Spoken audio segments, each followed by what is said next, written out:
Hi, everyone. I am so excited that you're here joining me today.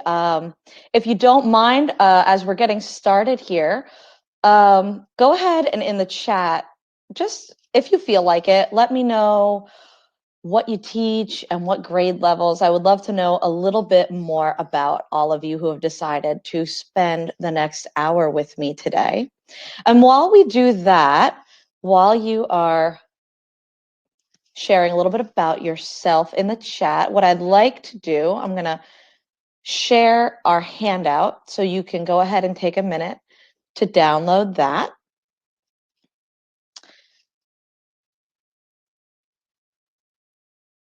And so the way this is going to work, I'm going to start, and my presentation for you today has about 3 sections, and I'm going to pause for questions in between each one. So if, oh, hi, Amy. It's good to see you. I'm glad you're here. Thanks for coming. So if, I lost my train of thought. Oh, so if you have any questions, I'll pause and you can go ahead and drop those in the chat at any time, but I'm going to stop and address those at the end of each section. Hi, Mitchell. Thanks for being here today. Excellent. Okay.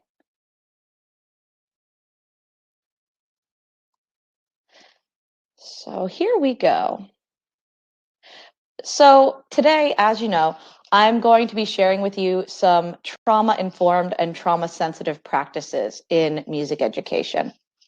And so what we're going to talk about in this session, we're going to talk about the definition of trauma and the prevalence of students who have experienced trauma in the United States, the things that these students who have experienced these adverse childhood experiences, the things that they might do, the behaviors they might exhibit, the things that you as an educator might encounter.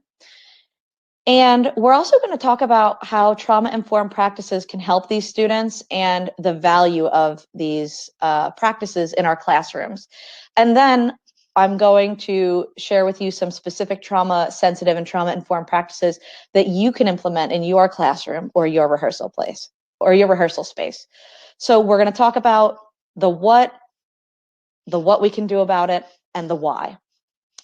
Today. So before we continue, I do want to let you know that we are going to talk about some heavy and a little bit of upsetting things, including substance abuse, racism, sexism, homophobia, suicide, and sexual assault. So if any of those topics are upsetting to you, I just wanted to give you that heads up.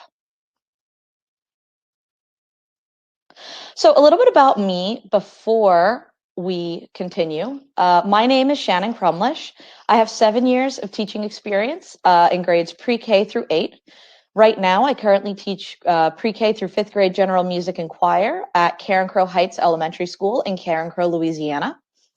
I have a lot of experience teaching children who have experienced trauma, and I am currently a member of the Lafayette Parish School System Trauma Team. And what that means is in my school district, we are attempting to implement trauma-sensitive practices across the board in our district. And so I was recently named a part of the team who plans that instruction and those practices and how we're going to implement and get that training out to our faculty. And I also have my own personal experience with recovery from trauma that I experienced as an adult, and with experiencing compassion fatigue, which is something that we're going to talk about a little bit today. So what is trauma? Trauma is a psychological response to a terrible event or a life-threatening event.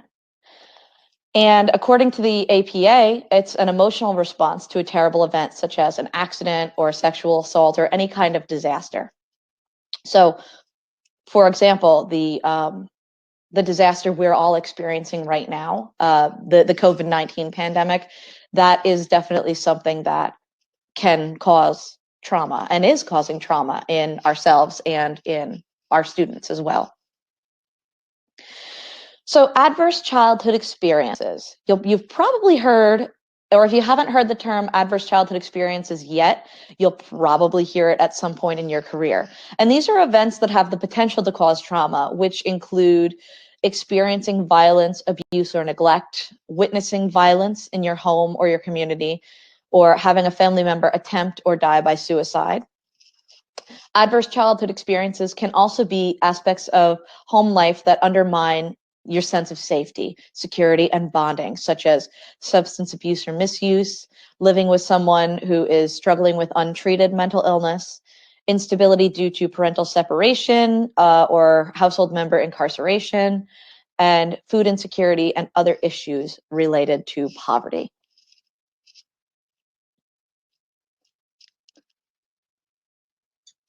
So you may be wondering how many students this affects. So 46.3% of students have had at least one adverse childhood experience. And you may think, oh, well, that's probably just older students. But by ages 0 to 5, by age 5, 35% of your students will have experienced an adverse childhood event. So this is even your youngest students. 46.7% of students ages 6 to 11 have had these experiences, and 55% of students ages 12 to 17 have had these experiences. And it's also worth noting that a disproportionate amount of Black children have experienced adverse childhood experiences. That's 6 and 10, 60%. And 21.7% of our students have had at least 2 of these experiences. So the takeaway from this is that you are going to teach children who have experienced trauma. And even if by the very, very slim chance you don't, the practices that you're going to learn today will help all of your students. Everybody can benefit from some of the things that I'm going to share with you today. So in this survey, so a few years ago, there was a survey done by a National Mental Health Institute about adverse childhood experiences. And these were some of the experiences that children reported having. Poverty and food insecurity, 25.5% of children had experienced that. Parental divorce and separation, death of a parent or guardian, incarceration of a parent or guardian, violence in the home, violence in the neighborhood, living with someone with alcohol or drug dependence, living with someone who is depressed or suicidal, or repeated unfair treatment due to prejudice. And that's repeatedly experiencing racism, homophobia, transphobia, sexism, classism, ableism, etc. So if you have a student who has experienced trauma, these are some things that you might look out for. These students, they may have difficulty in the following areas. They may struggle with coping with regular stresses of everyday life, the hustle and bustle of the school day. They may have trouble dealing with that normal stress level. They may struggle to regulate their emotions, and they may struggle with impulse control. So they may become very upset or very sad or very angry, or they may act quickly and without necessarily thinking. They also may struggle with focus, memory, and thinking. So when children experience these, sometimes adults, we see those behaviors as acting out or being disrespectful. If a child is repeatedly blurting out or leaving their seat without permission or getting very angry, we may think that that child is rude or disrespectful. And sometimes things such as focus, memory, and thinking, they can manifest as academic difficulties. The child who you give an instruction to and they sit and they don't respond, that could be a sign that that child has had an adverse childhood experience, or that child has experienced trauma.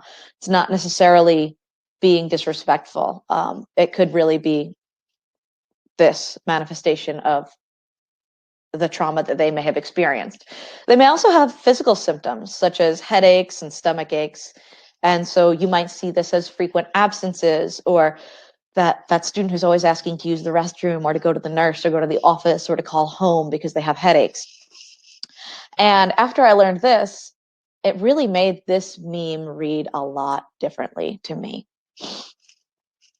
You know, we look at children who have headaches and stomach aches and we think, oh, well, they're just trying to miss class. Well, not necessarily. They could be really coping with some very, very big feelings.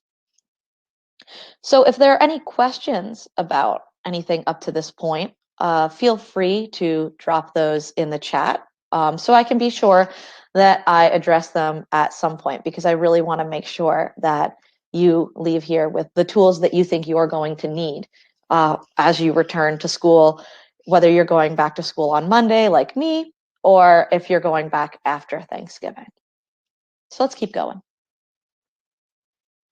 Why is it so important to support these students? So students who have experienced trauma, they can face more discipline issues.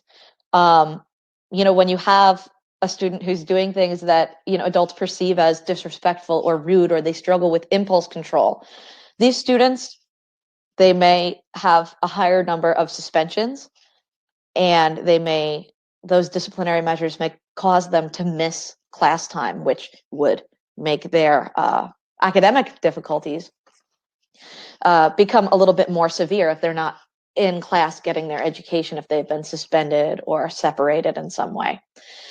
And, you know, students with higher numbers of suspensions, those are the students who are more likely to be arrested and incarcerated later in life. So just by implementing a few of these practices, you could change somebody's life. You could prevent some of those disciplinary interactions. You can really have a very profound ripple effect by implementing trauma-sensitive practices in your teaching.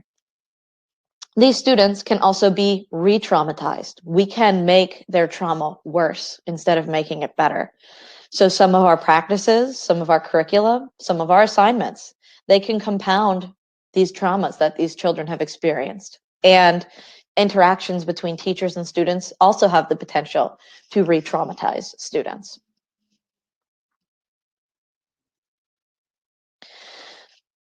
So it might start with two teachers finding each other. What goes on in their classrooms won't eliminate global injustices, but it's a foundation on which the work can grow. So as you learn more of these practices, share them with other people and see if you can find a few teachers at your school. You can really make a big impact by using these practices.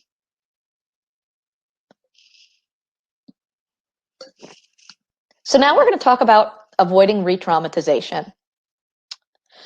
And before we continue, I want to make sure to clarify that re-traumatization is more than just being upset or sad or disappointed. The word triggered gets thrown around a lot today.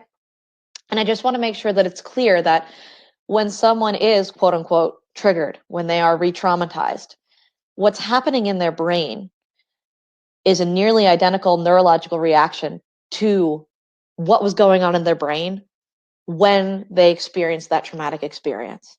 So the same neurons are firing. It's the same sensation. It's kind of like how if you have a nightmare,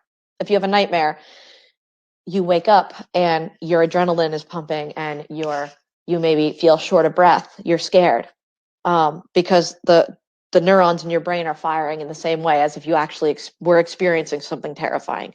That's what's happening when someone is re-traumatized.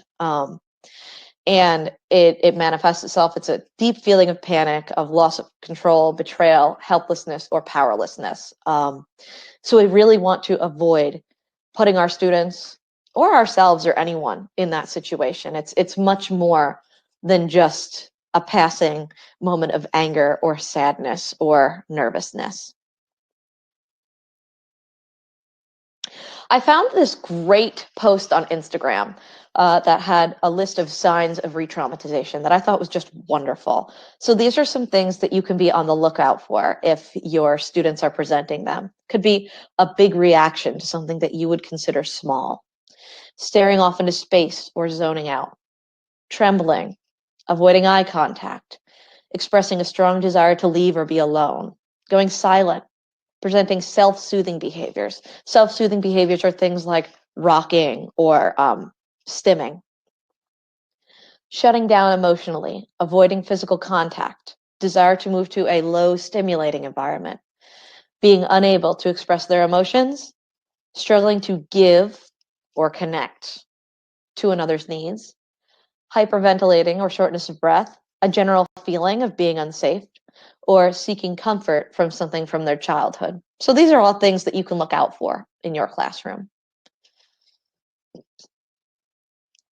So when looking at some classroom practices that we can do just with our overall classroom space, it's very important to be flexible.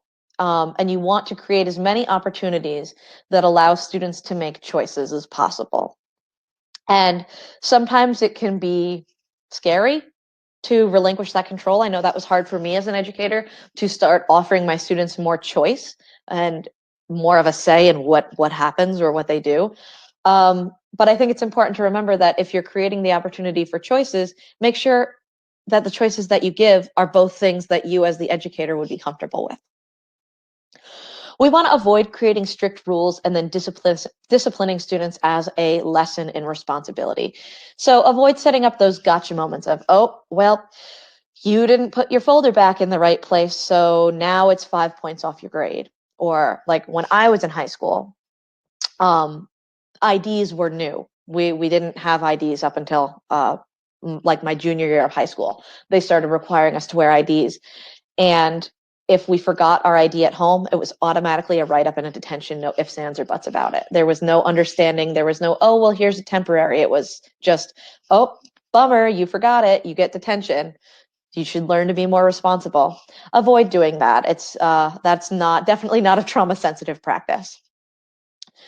Cultivate an environment of mutual respect. Remember the human. I always tell people the most important rule of being a teacher or of classroom management is treat people the way you want to be treated. Treat your students the way you want to be treated. I tell my students every year, the first time that I meet them, that I won't talk to them or say something to them or do something that I would be uncomfortable with them saying or doing in my space. So treat your students the way you expect to be treated. No exceptions. Keep your voice and movements low, calm, and slow. So avoid shouting, yelling, talking too fast, talking extremely loudly. That was hard for me at first. Foster a stable environment by creating a predictable classroom routine and avoiding deviations from it. So you want to have things like do nows or bell ringers. First we do this, then this happens, then this happens, then this happens. So that way your students know exactly what to expect. The First Days of School by Harry Wong is a great resource to help you set up some of those routines. And in the event that things change, because things do change, prompt your students. Say things like, our class is going to end 5 minutes early today. So I'm going to ask you to pack up at this time instead of this time. And invest some time to teach in your classes to teach calming techniques such as breathing, positive thinking, and stretching. Just take a few minutes. One of my colleagues has implemented something called Wellness Wednesdays, and she said her middle school students just love it, where they take some time on Wednesdays to do this breathing and positive affirmations and stretching and things like that. So I'm going to share with you some specific strategies that you can put in your toolbox when you go back to class. I'm going to share with you nonviolent communication, which is my personal go-to. I'm very, very enthusiastic about nonviolent communication. It's been very life-changing, not just professionally, but personally, very life-changing for me. Teaching feelings and coping skills, de-escalation, deliberate relationship building, and also connecting our students with some more support. So nonviolent communication is a communication strategy that was developed by a psychologist named Marshall Rosenberg. And it's based on the principles of nonviolence, both physical nonviolence and verbal nonviolence.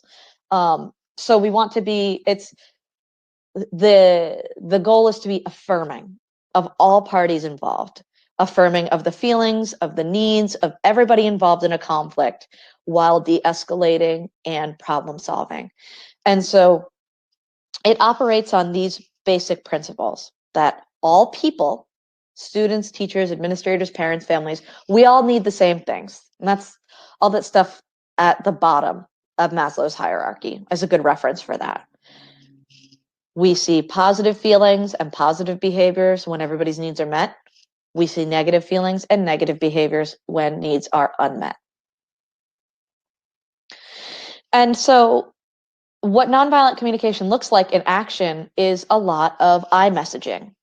So this Thursday, I was teaching a kindergarten class, and I noticed that there was a student who I know has recently experienced trauma. He came to the classroom and he didn't want to come in. He looked scared. So I got down on his level and I said, "Are you feeling scared? Are you feeling afraid because your teacher is about to leave? Because of COVID, I'm pushing into their classrooms this year." And then it's also modeling for the students. I feel happy, sad, angry, frustrated. I recently said to a third grade class, I was about to share a song with them and they were very giggly and hyper. And I told them, I said, you know, I'm feeling nervous about sharing this song for you because I need to know that you're not going to laugh at me. So would you be willing to listen to this song and enjoy this song and be excited about this song without laughing? So it's also important to note that feelings words are words like happy, sad, angry, and frustrated, not, well, I feel like I could just punch him in the face. That's not a feeling, okay? I feel like I'm going to cry. No, if you feel like you're going to punch somebody in the face, you're probably feeling angry. If you feel like you're going to cry, you're feeling sad or depressed, something like that. So remember your feelings words and model those for your students. So identify and state the unmet need. Are you feeling sad because you need excluded, because you feel excluded and you need acceptance? I'm feeling frustrated because I need more help. Then do whatever you can to meet that unmet need.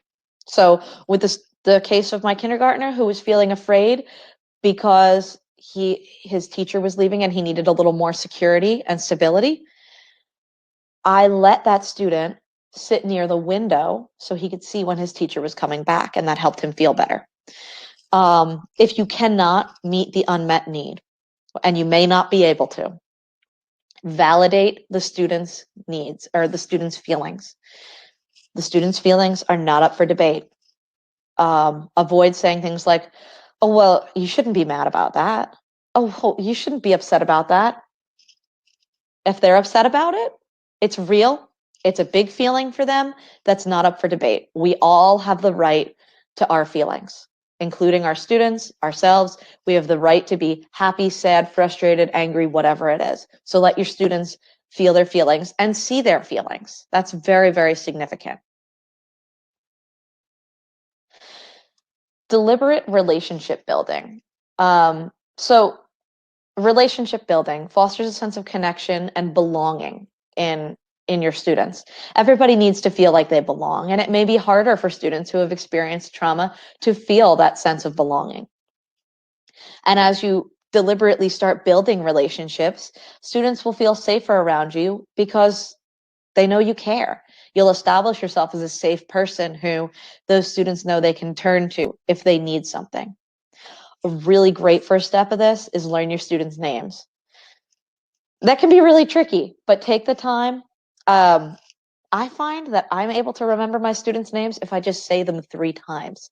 So the first days of school, I'll go around the classroom, take a minute while I'm calling roll to talk to everybody and try to say everybody's names 3 times. For whatever reason, I say it 3 times and it sticks to my brain. take interest in the things that they're excited about and ask them questions about it. Like if you see that it's their birthday, or if maybe they are listening to some music, or they play a sport, whatever it is they're interested in, ask them questions about it and get excited and greet them by name when you see them outside of class. Toni Morrison, I love Toni Morrison. She said, when a child walks into the room, your child or anybody else's, do your eyes light up? That's what they're looking for. They're looking to see, do your eyes light up? And that meaningful eye contact is really important when we're all wearing masks now.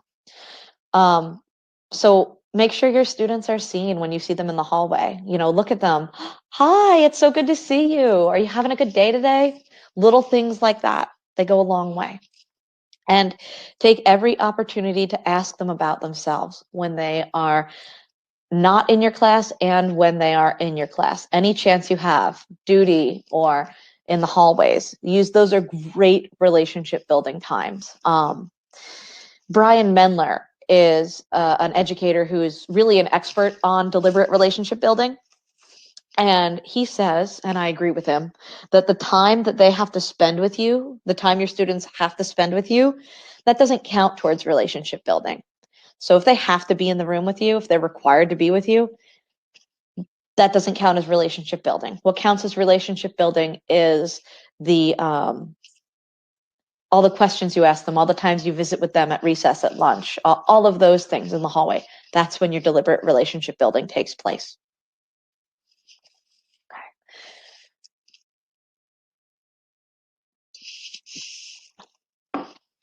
So teaching feelings and coping skills through music. Music is such a great vehicle for this because music is so expressive, and every single human being on the planet connects with music.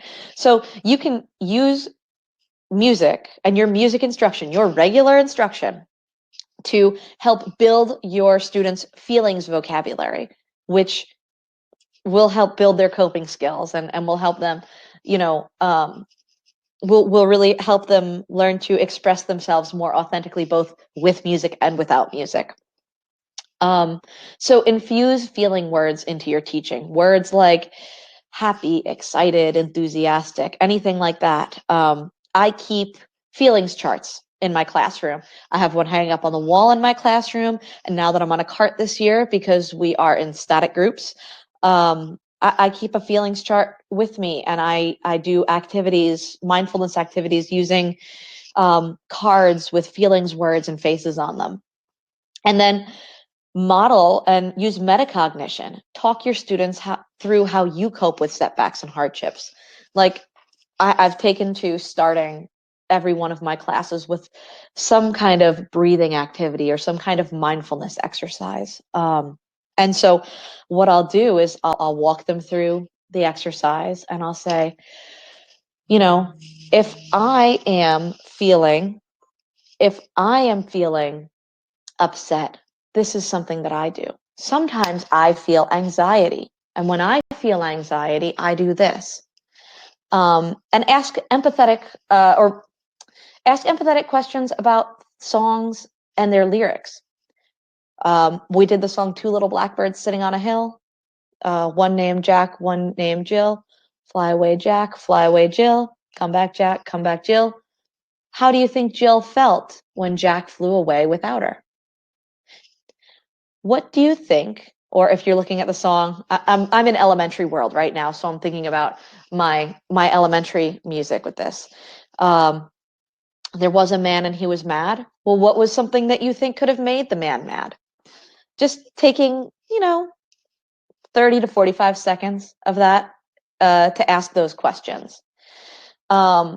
Regularly do those guided breathing, stretching, and relaxation activities. And when you do, tell them how they can use them, and just remind them, put them in their toolbox to prime them to use those strategies independently.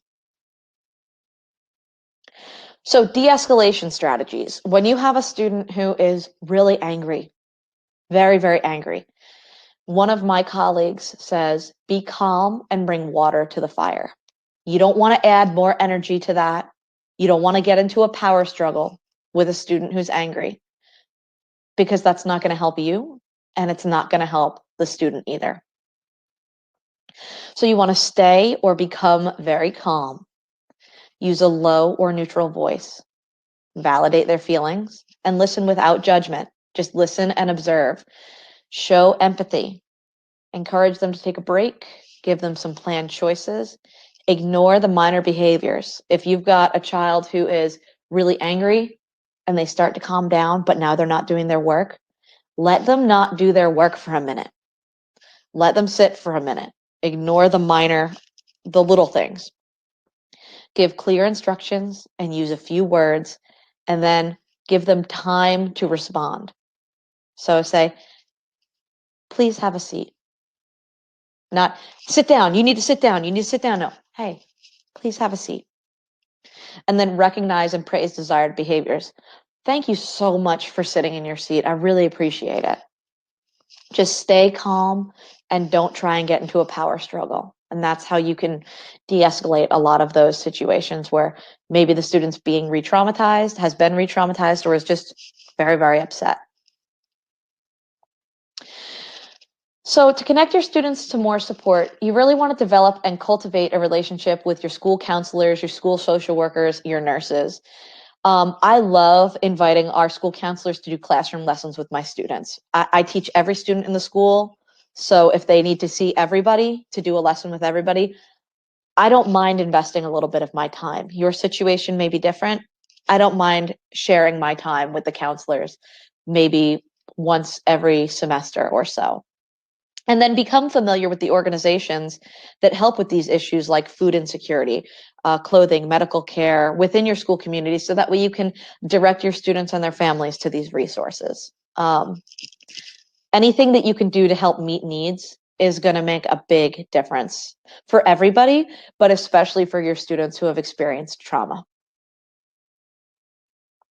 Curriculum considerations. So it's not just the things that we do in the classroom that can be the cause of re-traumatization, it's assignments and activities as well.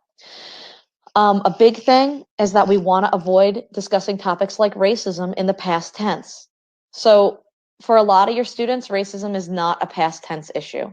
And discussing it as something that is over and done, that erases their experience. And that is re-traumatizing, to have somebody tell you, oh, well, that doesn't really happen anymore, when you've lived it. Avoid reenactments or simulations of traumatic situations. Be mindful of the discussion prompts you're using. And above all, affirm and don't erase your students' experiences. So just say, wow, that must have been difficult, not, oh, well, that doesn't happen anymore. So some specific strategies for taking care of curricular considerations. When you're talking about racism, sexism, homophobia, transphobia, or other institutionalized prejudice, don't talk about it in the past tense. And this is especially something we need to be careful of, because we teach a lot of things like spirituals and protest songs, and music is related to topics like struggle. So discuss the history, but acknowledge that people still experience the effects of prejudice today. Affirm, but don't erase your students' experiences. And consider that song lyrics may contain content that reminds children of traumatic events. And you want to affirm student experiences. So I teach at a Leader in Me school. I don't know how many of you also do. And I have to be really careful when I talk about habit one, which is to be proactive. Be proactive, and that says you are in control. Well, if your student has experienced loss of control, they don't need to feel like what they've been through is their fault. Okay, so just be careful how you frame that. Sonia, you're welcome. I think that that's really important too. You're absolutely welcome. And so another curricular consideration, be careful of your icebreakers and your prompts. So instead of, well, what did you do this summer? Or what'd you do this weekend? Try, describe your perfect Saturday. It doesn't require them to relive anything. And take care when asking about family history. So have them do things like self-portraits instead of collecting baby pictures or doing family trees, if you do that sort of thing. And a lot of times, we see, oh, but we've always done it this way. Yes, changing what you do is an adjustment, but your students will really benefit, whether they've experienced trauma or not.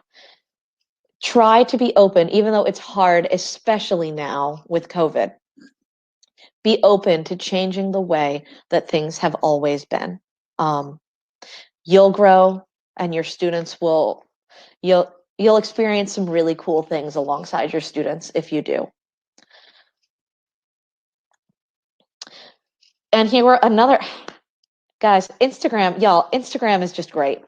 This was another gem that I found on Instagram. Some questions, some trauma sensitive questions. What do you love learning about?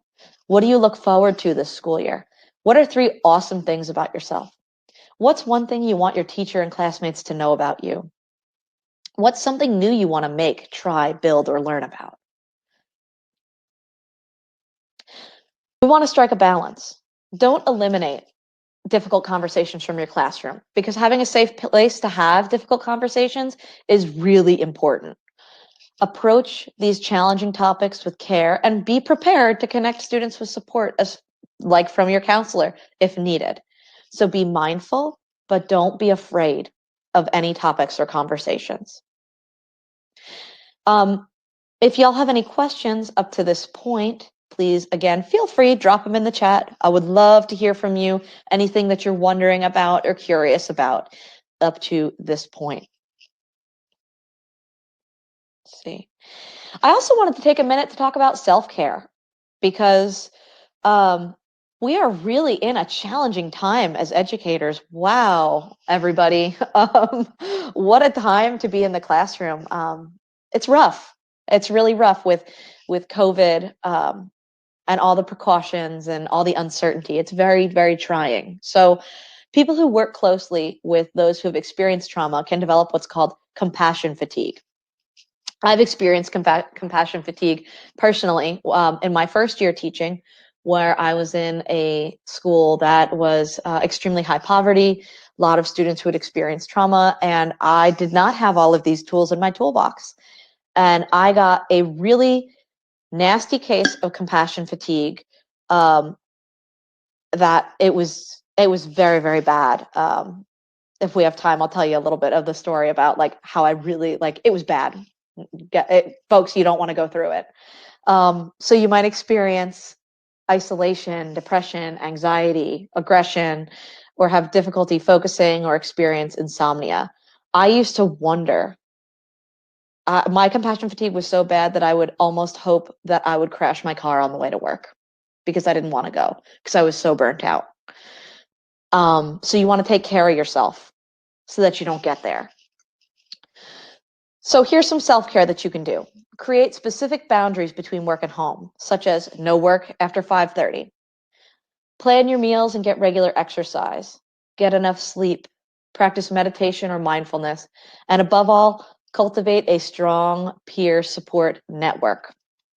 And I acknowledge that all of these things are easier said than done, especially the boundaries. And I'm the worst at meal planning. Every week I say, oh, I'm going to get it this week. And every week I don't quite get it.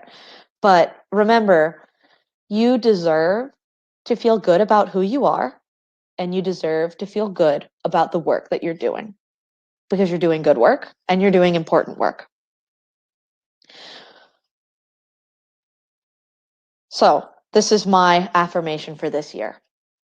No matter what gets done or what is left undone, I am enough. All right, y'all, if y'all have any questions or you want to talk about anything further, please feel free to drop it in the chat. Or if you'd like, I am here for you. I always like to say that all of my sessions come with a warranty. You are more than welcome to reach out to me. I've included my email address, and you can also find me on Facebook. You can follow me at Shannon Barrett Crumlish, music educator and composer. So thank you all so much. I'm just so grateful to the 9 of you for spending your Saturday afternoon in front of your computer with me. Thank you, thank you, thank you. If y'all have any questions at all, please feel free to drop them in the chat. I would love to know if there was anything that surprised you or anything you would like to hear. We've got about 4 minutes left. I'll hang out for a few more minutes. I would love to hear if there was anything you're wondering about more, or if there is, something that you really thought was remarkable. Isabel, you are so welcome. Thank you for coming. Or if there's anything else that you would like to know a little bit more about. And of course, if you think of anything later, like I said, I really mean it. I come with a warranty. Shoot me an email, follow me on Facebook, send me a Facebook message. I'm not the greatest at checking my notifications on my Facebook, but I will make an effort. It's always a challenge for teachers and trauma and Yes, Sonia, I agree 100%. My first experience teaching was in a no excuses environment, and it was really hard on all of the children and the adults. So if you can even plant a seed, what I would say to my first administrators is, yes, no excuses, but what if we don't change the goal, but we give them more tools to get there? Or what if we validate the very real things our teachers or our children are dealing with first? Because I don't think validating them is not the same as excuses. So just if you can find another teacher and just plant a seed with your administration about affirming your students' experiences and giving them tools to achieve the high expectations, because we don't want to change our expectations for kids. We really don't. But we know that not everybody needs the same tools to get there. Some may need more supports, some may need less supports. But providing more support to everybody benefits everyone. Maya, you're so welcome, and let me know. And Caitlin, you're also so welcome, y'all. Thank you so much. If you need any help implementing these or want any advice, again, please don't hesitate to email me. Ooh, Malik asked a great question. How would you stay on the right side of the line between trying to stay supportive of these students using these methods versus making the older kids feel maybe like they're being babied? That is an outstanding question. So I've used these techniques with older students as well. And it's really just a matter of being sincere. So not just saying, instead of being, you want to be real with them, but be calm. Thank you, Sonia. You're so welcome. You want to be real with them, but you want to be calm. Say, wow, really seems like you're upset. I'm really sorry that you're this upset. How can I help you? You know, um, use words like your feelings are real, or you seem frustrated, instead of big feelings, little feelings, happy, sad. You can go into more depth and more complex questioning and use more in-depth feelings words with older students. I've found that as long as you are sincere, the students will respond well to it. If they know that you are coming from a place of genuine concern, my middle school kids really didn't feel like I was babying them when I used these practices. They were kind of, one group was really surprised and kind of confused as to why I was being nice to them. And I've really found, instead of my really, you'd call them challenging classes with the kids who you would think, the older students, especially like eighth graders, who you would think would complain about being babied, when I'm just kind to them and hyper considerate and polite to them without asking anything in return, I get that kind of consideration back. And that, I think, is really valuable. So Malik, thank you for the great question. I hope that kind of answered it a little bit. I got a little bit roundabout there, but just be sincere and be polite, and be caring, and you'll get that, and you'll see your students start to become more comfortable, and they won't feel like you're babying them if you're being sincere, if you're not being fake. Okay.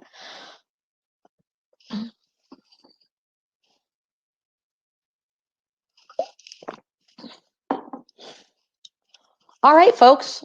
Well, it is 4:46, and technically I ended 1 minute ago.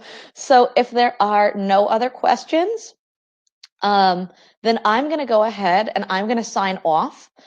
Thank you all so much for joining me. If you have any last minute questions, I'm still here. But I really appreciate you taking the time this Saturday afternoon to sit with me and sit with this topic. It's really important. And I do believe that with these strategies, you can make a really, really big difference both within your classroom and beyond your classroom throughout your school community. So thank you all so much. Again, please don't hesitate to reach out to me. All right. Have a wonderful afternoon. Thank you all.